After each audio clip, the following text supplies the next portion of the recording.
video is talking about how I make the everything but the kitchen sink stew, which I freeze and use up within the course of about a week and a half for lunch. It's got a lot of good stuff in there, and I've got a new Instant Pot, so we will be doing everything inside the Instant Pot today. This should give you tons of energy for all of those long cold days in winter, exercise and everything else. So let's get started. I'll just give you a quick tour of some of the ingredients that we're going to be using today. Starting from right to left, we're going to be throwing in some garlic, some red onion. I have some rutabaga over there. That's acorn squash. We've got some multicolored carrots, a couple of purple sweet potatoes, some peppers, and then we'll be using a can of stewed tomatoes and the spaghetti sauce. There's also dried shiitake mushrooms in the back,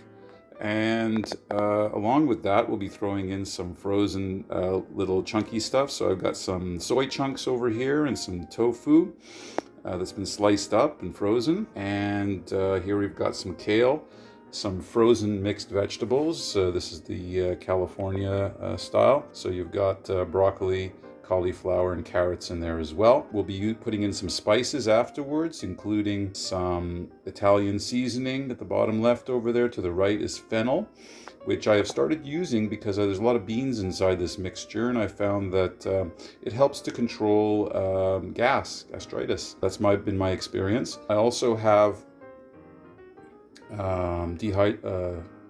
powdered onion, powdered garlic, and some dried dill. And then the final bit is some beans. This is split black bean, split matbe bean in the front, and then some quinoa. And once you're done, you'll be amazed about how delicious this thing is. It's incredible. You portion it out, and then you have lunches for like a couple of weeks practically. So let's get started. Okay, so first, the tomatoes and spaghetti sauce, and a half a bottle of spaghetti sauce worth of water. Next, we'll do the shiitake mushrooms. The first thing I put in, because they're the most dry and require the most absorption of water. You can get the small ones already broken up into small pieces, or get some larger ones and break them up by hand. Okay, so we'll start off with the acorn squash, and basically you just have to kind of get some purchase in here and stick it in. I usually like to get some of these smaller ones. Don't need all that much.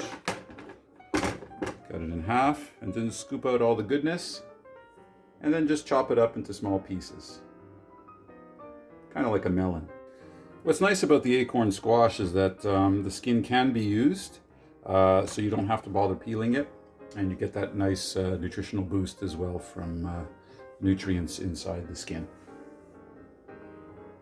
This way you can, the ridges can actually help you to make the cut.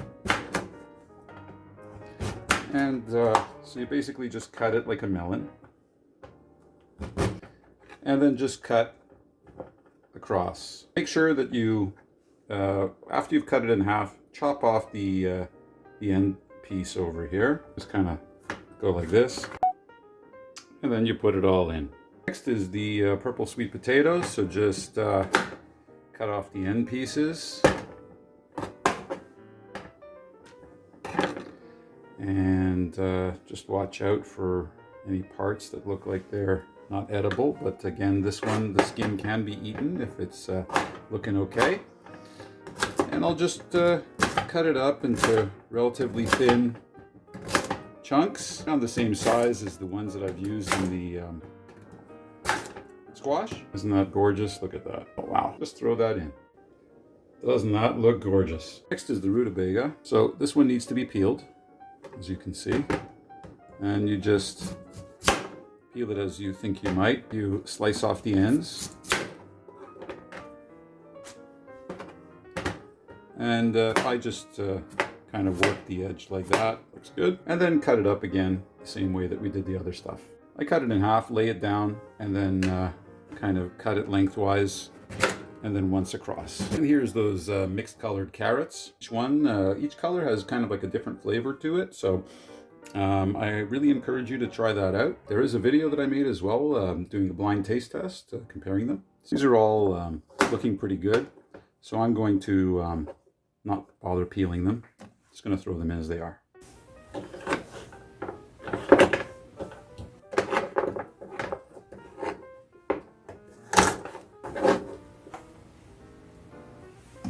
Next, I'm going to put in some garlic, whole cloves. Quick trick on how to get the skin off is just squash them. Skin comes off really easily.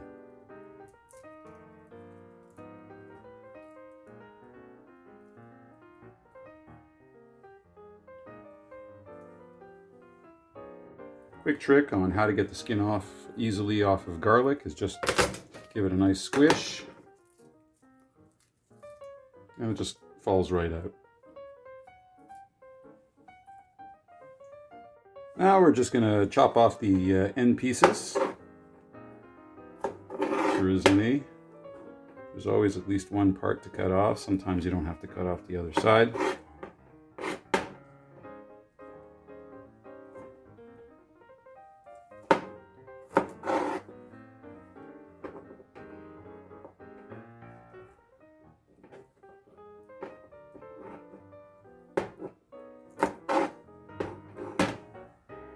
And that's what it looks like. You have the garlic on the top, you have those nice multicolored carrots chopped up, and the rutabaga underneath it. Then have the sweet potato, and the squash, and the mushrooms.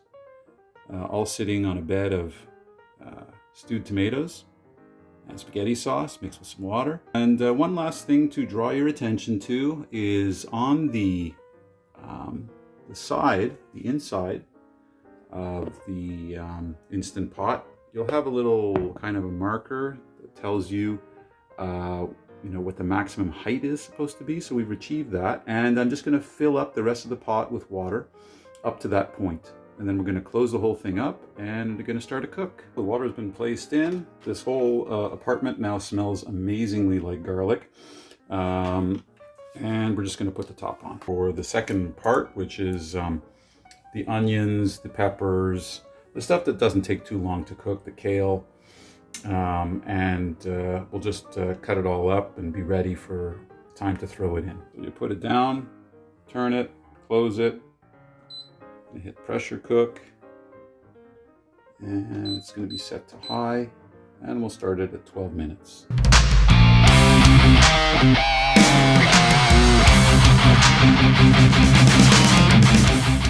So first, red onion.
Next is the kale.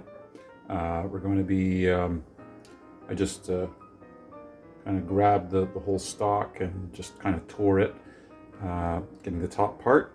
I'm going to include the stems in here. They're rather tender, but you just have to make sure you chop it pretty finely if you're going to be cooking it in this method.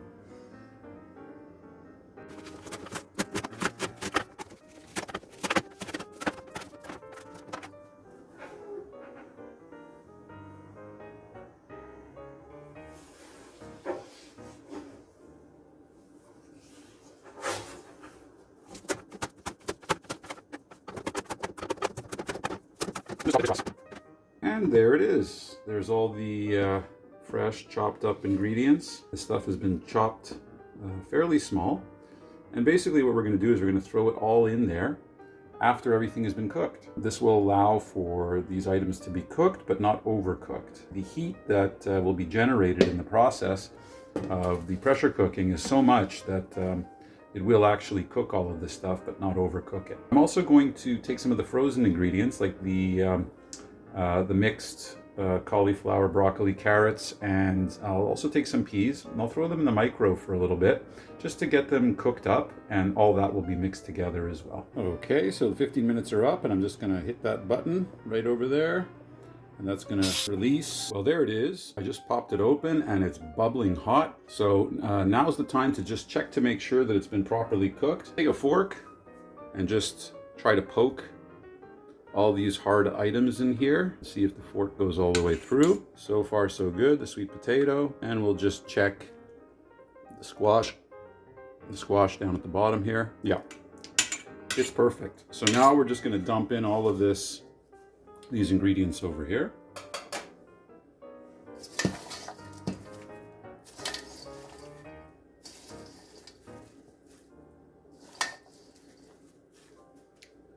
Mix it all up. All that kale has now been incorporated in. You can now see that you still have a little bit of room left, and that's where we're going to put the other cooked stuff, frozen items. In addition to that, right now is a good time to put in some of the spices. Let's do that. Keeping in mind that this stew is pretty much only half done, we're going to also end up putting in the beans and quinoa. So what I typically do is I will put a fair amount of the spice. Don't worry about it. The beans and quinoa will definitely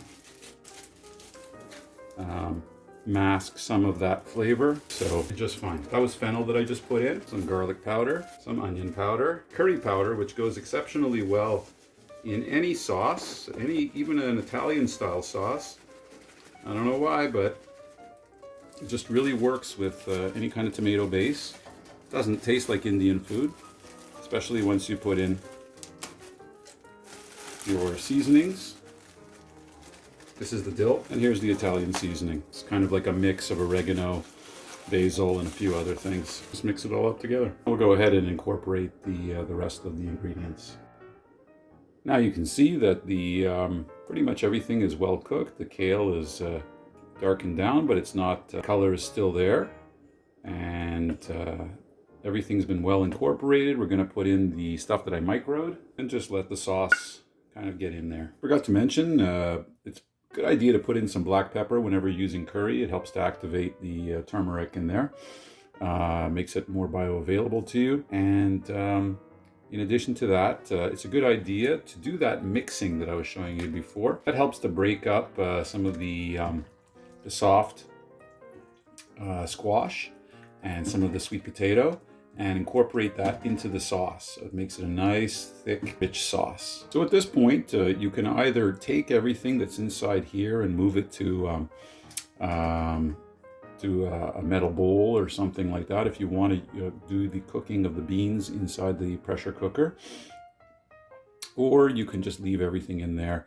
and cook the quinoa and beans inside a pot. Ultimately, the idea is to mix everything together and then put it away inside the freezer. I'm going to take it out. It'll allow this hot stuff to cool down a bit, and we'll start getting cooking on the beans. So I put in about 1.5 inches or so of quinoa at the bottom of this Instant Pot, and that quinoa didn't need to be rinsed. However, the beans that I'm using do have to. These are black split lentil. And so I've just rinsed them out and just gonna put it all in there. Typically, I will use whatever beans I have available, usually more beans, but today I don't have all that. So in some cases I might use some red lentil, but I think black lentil might be a little bit more nutritious, a little bit higher in antioxidants. So I've started using that. You can get them relatively inexpensively at Walmart and other type stores. Next, we're just going to fill it up with about 1 inch or so, 1.5 inches of water on top, and then just close the whole thing up. Here we go.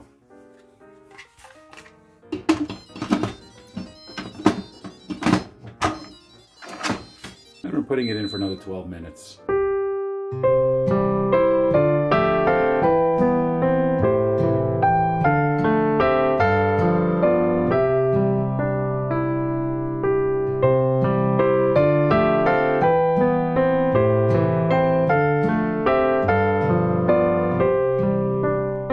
Okay, so after 12 minutes, it pretty much cooked perfectly. There's no water left in there. Everything's absorbed into the quinoa and beans. I just mixed it up a little bit, had a great taste, really super delicious. I noticed that I had some leftover barley, rye, oats that I usually have for breakfast, so I tossed that into the sauce on the left-hand side over here.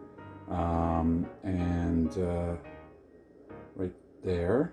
And I'm gonna incorporate everything together, put it in some containers for the freezer, and we'll be able to take one of those out every day or two for lunch. Get ready for the tasting. So everything's cooled off and I'm ready to package it. It's just something to be aware of in this case. I've run out of space to mix it all together. So what I'm going to do is I'm just going to take the beans quinoa mixture and just put it at the bottom of the container. Put one layer of that and then put the sauce over it, and that's how I'm going to freeze it. Makes the process a little bit easier than having to try and figure out a way of mixing it all together. And here's the finished product. Everything's been packed away. This is the last one, and I thought I'd show you what it looks like. Something that I forgot to mention is that another nice way to finish this dish is to get one of the pre-packaged beets. The pre-cooked beets, readily available at most supermarkets. You just dice them up, put it on top, including the juice, and this just bumps it up one extra level. I'm just going to give it a quick try.